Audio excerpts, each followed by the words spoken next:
on Mahama and so Ewaha on also Babachia Yura kama pa members of parliament and I you any gusua ye show mo Babachia Yura yi Ochehine and so Ababedru Lady Julia Otumfuo Eyere on also Edruha I on also Enenedom Lady Julia Otumfuo Nana Osei Tutu ne yere ankasa on also ana Edruhe Lady Julia no ashana tare fe efran ntoma nwa kono kama pa Lady Julia Otumfour Osei Tutu ne ba ne yere ankasa Lady Julia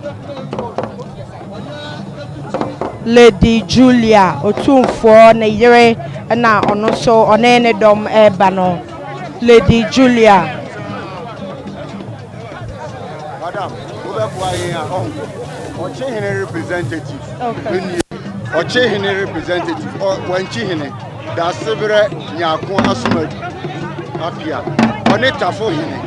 Da sebre osabere mabisa biasa. Okay. Jo eye ochehine da sebre wanchihine. Ono na onene dom eba da sebre nyako asumadu apia ononso enene dom baby ayeta fohin da sebre na omo ebe edom ne de ebuso wa ha bebre kwa edom ankasa abaha enya sem ketua kwa pani behwe ntwene akasie etuo etoto enya sem kuma kra nipa nankasa nipa dodo na atwi aba aha eye menhia ahemfie obia eba bachia ye nana Otumfuo Osei Tutu eye asante kotoko hene obia eba bachia no achese dwumadie no akoso kama pa ochehene ene ne dom ewa ha tafo hene osaberima edusei piasa. So, please, can you tell us your name and where you are coming from? And the reason why we have a great relationship with the king. That's why we have our global executives here to pay homage to the king. That's why we're here. So, where are you guys coming from? Guinness Ghana Breweries in Ghana and Diageo Global. Okay, thank you so much. A jump at also wake up Bibi Kaka Yeah, Basumu Yura, Asantehemaa, Asantehemaa. Say, ye mammy corner creature. Lay ya said, say, ye may pay homage, ma, okay, see our illustrious king, and went in the name of Guinness body and Amui.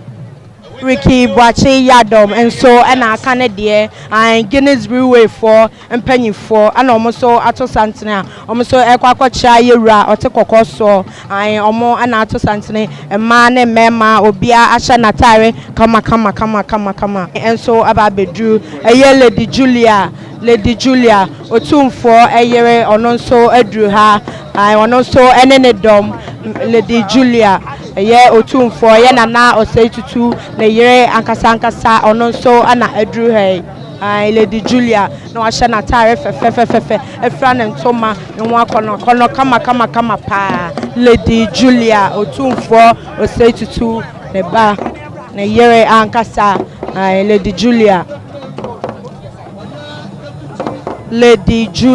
Otumfour ne yere na ono so onene dom eba no Lady Julia.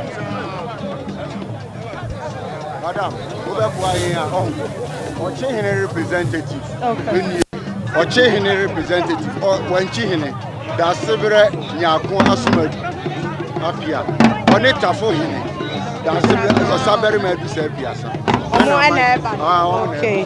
Jo eye ochehine da sebre wanchihine ono na onene dom eba da sebre nyako asumadu apia ono so enene dom eba bi eye tafo hine da sebre na omo ebe edom ne de ebuso wa ha bebre kwa edom ankasa abaha enya sem ketua kwa pani behwe ntwene akasie etuo etoto enya sem kuma kra nipa nankasa nipa dodoɔ na atwi aba aha ɛyɛ manhyia ahemfie obia ɛba bɛkyia yɛ nana Otumfour Osei Tutu ɛyɛ asante kɔtɔkɔ hene obia ɛba bɛkyia no akyɛ sɛ dwumadie no akɔso kama pa ɔkyɛ hene ɛne ne dɔm ɛwɔ ha tafo hene ɔsabarima adusɛe piasa. So please can you tell us your name and where you are coming from and the reason why we have a great relationship with the king. That's why we have our global executives here to pay homage to the king. That's why we're here. So where are you guys coming from? Guinness Ghana Breweries in Ghana and Diageo Global. Okay, thank you so much. We keep watching. A jump at also wake up bibi kaka ache ye besumu yewura Asantehemaa ye Asantefuo de se ye maame kɔ ne krachi a na ye asede se ye be pay homage ma okese our illustrious king enu anti na nam ha Guinness for de nam yi Ricky Boache Yadom and so and I can dear and Guinness Brewery for and penny for and almost so ato Asantemaa almost so equaco chai ra or take a course so I almost an ato Asantemaa and